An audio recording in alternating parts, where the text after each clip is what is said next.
കാശിയിൽ 2 സന്യാസിമാർ ഗംഗയുടെ തീരത്തിരുന്നു കൊണ്ട് അവർ ജപിക്കാൻ വേണ്ടി തയ്യാറായപ്പോൾ ഒരു തേള് വന്ന് വെള്ളത്തിൽ വീണു. ആ തേളിനെ ഒരു സന്യാസി കയ്യിലെടുത്ത് രക്ഷിച്ചു. ആ തേള് അദ്ദേഹത്തിന്റെ കയ്യിൽ ആഞ്ഞു കുത്തി.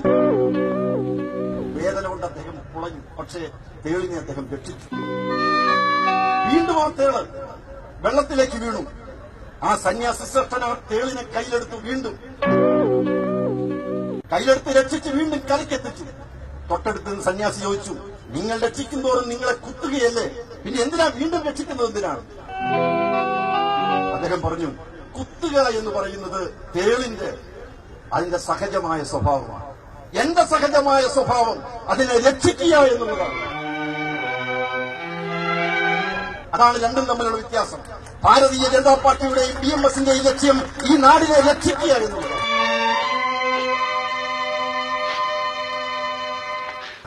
ഈ നാട്ടിലെ ജനങ്ങളെ രക്ഷിക്കുക എന്നുള്ളതാണ്.